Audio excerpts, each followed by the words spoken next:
All right, so in this week's guitar lesson, we're going to be talking about the pentatonic scales, the major and the minor pentatonic scale. And I'm going to show you how everything that I just played in the intro is played using the major and the minor pentatonic scale for the key of the song. And so we're going to talk about what that means, and we're also going to talk about why the pentatonic scales are so popular with guitar players. Why is it that we obsess over these pentatonic scales and gravitate towards them? So we're going to break down the first half of that lead in this video. If you'd like to watch the video where we talk about the second half, also download the Tablature and get the MP3 jam track to practice everything we're going to talk about. You can get all of those extra materials by going to activemelody.com, go to the weekly lessons page, and do a search for EP508. All right, the first thing I want to just mention is that I have been getting a few comments recently from some of you saying that I talk too much or I ramble too much. I've heard these throughout the years, off and on. I kind of, people will say that. But I've seen a little bit more frequently lately, and so it always makes me paranoid. I think, well, what am I doing wrong? Because I haven't really changed anything in my process. So anyway, what I'm going to do, I'm going to put the timestamp up on the screen for those of you that are not interested in any of the background information or any of the talk stuff. You just want to get right into the notes that were played. If that's you, you can go to that time on the screen, but otherwise, stick with me. Okay, so why is it then that the pentatonic scales are so popular with guitar players? And there's really kind of two main reasons that I can think of. One is just the fretboard in general lends itself to being a very visual, pattern-oriented thing. So no matter what fretted instrument you're playing, I mean, these principles hold true. But with the pentatonic scales in particular, you can learn so if you learn the major pentatonic scale, for example, and you learn a pattern, you can break these patterns are typically broken down into 5 different regions. It's the same 5 notes, but it's just sort of how we group those 5 notes. You can come up with whatever patterns you want, but as long as you're playing the right notes. But anyway, one of the reasons is with a major pentatonic scale, if you started with that, you can move that same pattern up 3 frets, so moving it up this way towards the body of the guitar, and then you're playing the minor pentatonic scale. And you can go back and forth. You can start here in the minor pentatonic scale, you can go down 3 frets, and you're playing the major pentatonic scale. And that's a hard concept to explain to people because a lot of times you take it very literal. You think that if I play, for example, if I play that is the A minor pentatonic scale, period. That's all that is, right? Well, it is the A minor pentatonic scale when compared to an A note or in reference to an A note. But if I played a C chord, hear how it sounds different now? Sounds more happy. So it's because of the chord underneath it that really defines what it is. So that's just you just have to kind of trust me on that if you're struggling with that. But know that you can take your major, if the chord is an A, you can take your minor pentatonic scale, play those same notes 3 frets down, and it's going to sound different. It's going to sound major, but the patterns work. So anyway, that's one of the main reasons that we as guitar players love the pentatonic scale. Another big reason, though, and maybe this is an even bigger reason, is that it allows you to play in the key of a song. Meaning, you don't have to worry about what the chords are. You don't have to think about it. You don't have to try and play the chord changes or play an arpeggio. When there's a D chord in the song, to play a D arpeggio or a D scale of any kind to match that chord. You don't have to worry about it. You just know what the key, you figure out what the key of the song is, and you stay there. If you want to dial it happy, you go major. If you want to dial it a little more bluesy, you go minor. And I'm talking about major pentatonic scale, minor pentatonic scale for the key of the song. And so that works in a major key song, like you can go major or minor. If it's a minor key song, you can only play the minor pentatonic scale, but you can still do the same thing where you stay in the key of the song. So anyway, those are the big reasons that we love the pentatonics so much. So let me just talk about that intro that I played. The solo that I played was all played in the key of A. And it was played using major and minor pentatonic scale, and it was all played pretty much on the top 3 strings. There was a few spots, I guess, where I went onto the 4th string. But it was played using 3 different patterns or 3 different neighborhoods. And we're going to talk about, actually, we're going to start off with that. I think that's the first thing I want to do is just define our parameters. So the first one we're going to talk about is one that you probably already know. If you know anything about the pentatonic scales, we're going to look at minor pentatonic scale pattern 1. So A chord, so remember we're in the key of A, and it looks like this.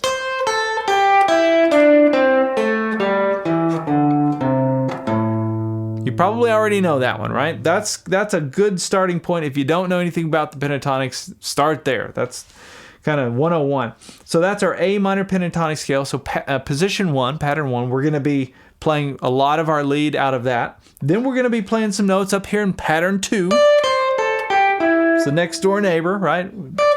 We're just looking at these top 3 strings here. Just that little piece of it. Okay? And then the last pattern that we're going to be looking at is up here, and this would be pattern 4 of your major pentatonic scale. So these first 2 that we looked at, those were minor, A minor pentatonic scale, pattern 1 and 2. This will be pattern 4, and it looks like this.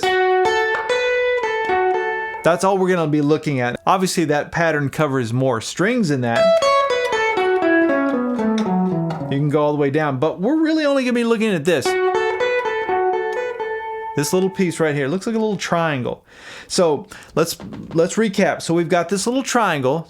Now remember, all of this is in the key of A. So we've got this little triangle. And this note right here in the triangle, you can bend it. You can do a full bend. You can do a half bend. So that's one of the positions. We got pattern 2. And then you got pattern 1.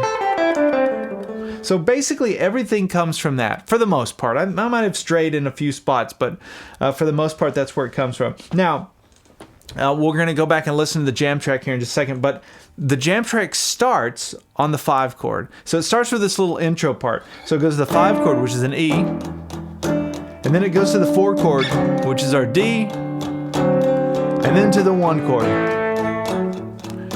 And then it does the turnaround, which is a 5 chord, and then bang, there's your 1. That's where the song kind of starts. So all of that was like a little intro bit. Let's listen to that and just get that sound in our head, and then we'll talk about what's going on.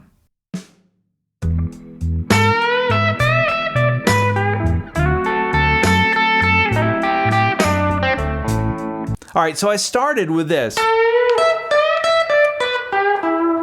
And I hate the fact that I started with this because I already am breaking protocol a little bit. Now, I said we're going to be playing in the key of the song, which means we don't have to worry about the chords, right? That was part of my setup in this. But then I realized the first thing I played when I improvised this solo was I played the E minor pentatonic scale over the E chord. And I was going to just go back and redo the whole thing, but I thought, no. This is a real world scenario. This happens a lot in the blues, and I'm just going to leave it in. This is the only part where I'm not playing in the key of the song, just in this one part. And this happens in the blues. Albert King uses this quite often. And so here's what's going on. So when the song is the first chord happens, which is our E chord, I played the E minor pentatonic scale. After that, I got out of that. So this E minor pentatonic scale that I'm playing is pattern 1. Right? It's the same little pattern that we learned down here. Another reason we love these pentatonic scales. Same pattern that we learned down here, but we're playing it up here now, so that most of the notes are happening on that 12th fret. It starts on the 15th fret, and we go down to 12, so forth. So that first lick, then, that's where it comes from. Okay? So the lick, I'll put the tab up on the screen, but it goes like this. Right? Now, I'm not going to break down each note. We've got the tab on the screen. And actually, if you're a premium member, a little plug for Active Melody here, but if you're a premium member, I do have the on-screen tab viewer, which is interactive. So it's got the video of me playing. It's got the tab. You can slow it down. You can really analyze it and just sort of, you can even loop it if you want. But that's what's going on for that first lick. And hopefully you understand where it's coming from. It's coming from the E minor pentatonic scale. And just remember, you'll hear that done a lot of times in the blues. Wherever there's the 5 chord, you'll hear the artist switch and play the minor pentatonic scale of that 5 chord and then go back to the key of the song.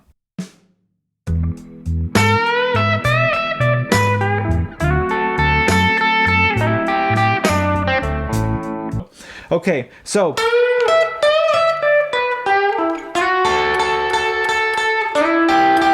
that's the next thing that happens. Now, what I'm doing here is I've switched back to the key of the song. I'm thinking of the key of the song. And remember the neighborhoods I just showed you, right? We had 3 of them that we looked at. Pattern 1, pattern 2, and then pattern 4 of our major pentatonic scale. Remember this little triangle? So when I played this, that's where that's coming from. That's our A major pentatonic scale. And the chord there is a D chord, so those would be 2 notes from that D triad. That's another way you can think of it. But we're not thinking about chords, right? We're just thinking about major or minor pentatonic scale. So I did that, and then I came down to here.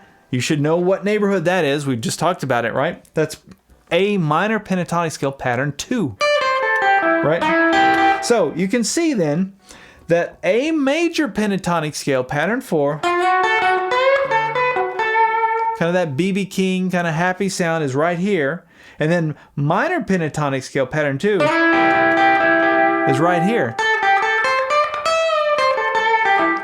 And they're right next to each other.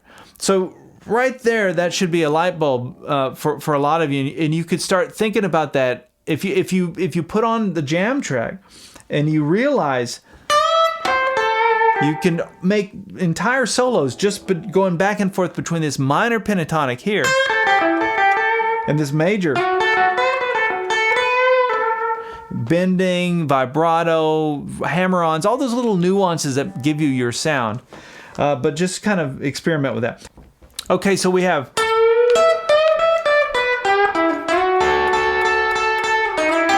And then we go right down to pattern 1 of our minor pentatonic for the key of the song, which is A. Quick slide with our middle finger down to here. And we're going to go and then hit the open 5th string.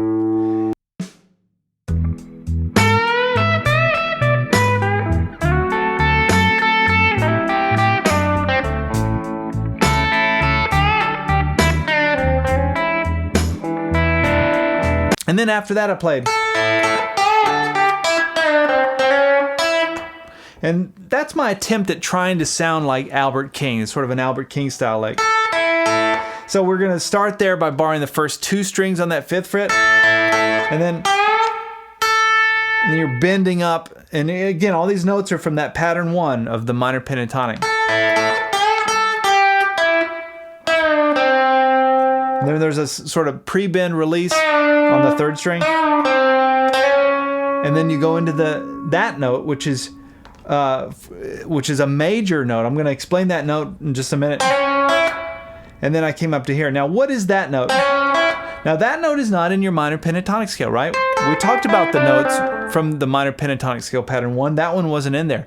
But this is where it gets interesting. This note is in your major pentatonic scale pattern 2.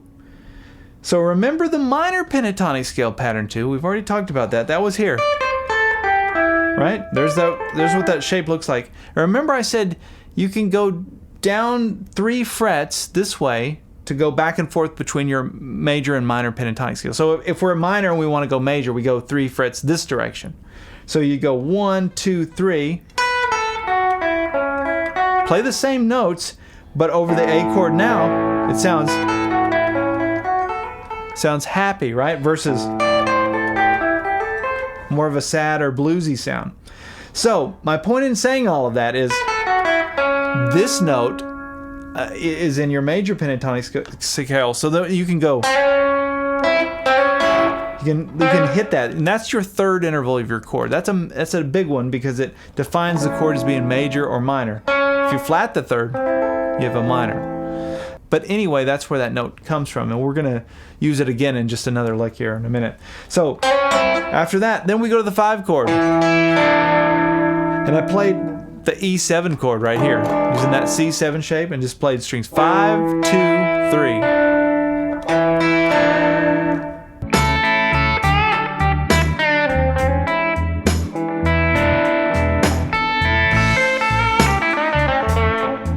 All right, so then I go into another Albert King style lick.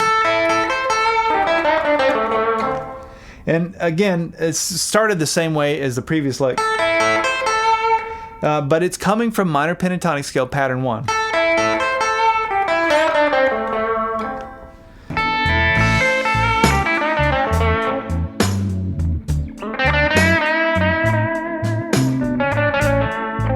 So then I played this lick. Now let's look at this. That's just that little box there in the middle of your minor pentatonic scale between the 5th fret and the 7th fret on the 4th string and 3rd string. So I just slid into it and then did full bends on that 7th fret 3rd string. I did 4 of them. Now the hard part about that is it's all in the details. It's in trying to do the bend and the vibrato at the top of the bend. That took me forever to figure out how to do that. A workaround would be to use your whammy bar or your tremolo if you've got that on electric. Otherwise, you can just skip it if it's too problematic, but try and work up to that. And then I went, now this is interesting because it's using that same note that we talked about. Remember that 6th fret 3rd string, that's that note from major pentatonic scale pattern 2. So what I realized at some point when I started analyzing these pentatonics, either your major and your minor, is where they overlap, because they overlap all over the place. But in these overlaps, you've got minor, and then you've got major. And then you can go back and forth between them, and it becomes a new scale, right? It becomes a whole new thing.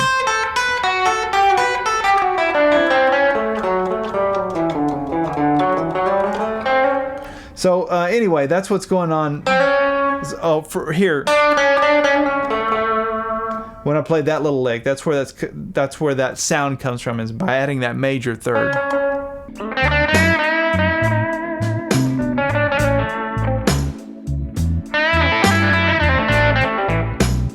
All right, so now that's a fast one, and I wanted to do one of those little bursts of notes. You hear that a lot of times in the blues, where you hear a burst and then it just sort of stops. It's like,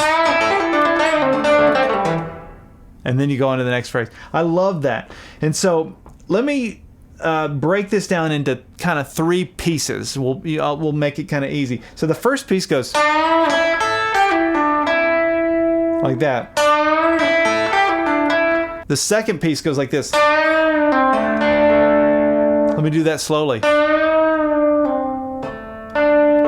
See the pull off and a hammer on. And then the third piece goes. So it's like this. So when you put it together,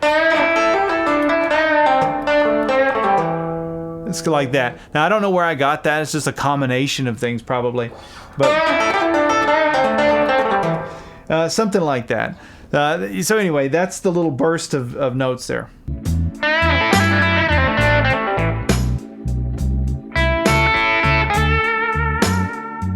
Now this next phrase goes like this. Another kind of Albert King kind of vibe. So I'm doing the bar there on the 5th fret again. That'd be pattern 1, right?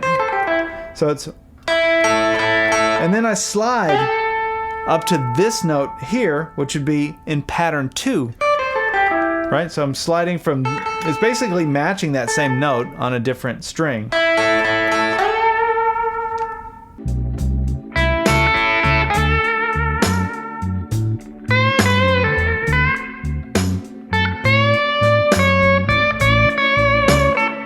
And then I came up here to pattern 4 of my major pentatonic scale, the little triangle area, and played that lick on that 12th fret. So a couple of bends there, release and a pull off. But you can see I'm staying in the neighborhoods.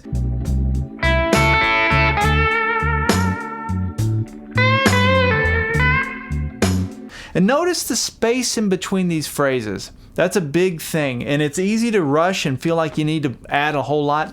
But in the blues, a lot of times it's about just keeping it like the way that you would phrase something. So it's kind of like what you don't play is every bit as important as what you do play.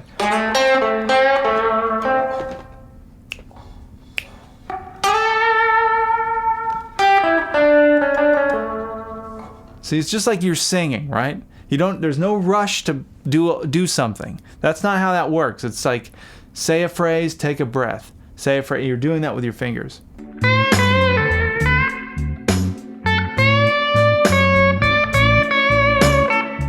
And then for this next lick, I went.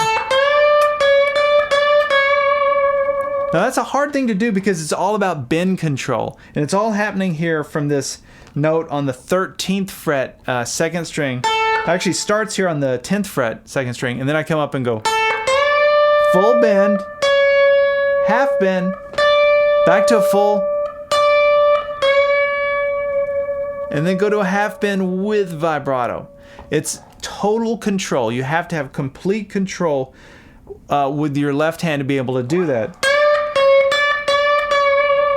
I love those little, I don't even know what you would call that. It's almost like it's a vocal quality that you're creating. It's a little imperfect, like it's a little flat, maybe a little sharp, but it's real, you know. It's like the way that you would do it if you were singing. It's not super accurate. The fret makes you accurate, but when you're bending like that,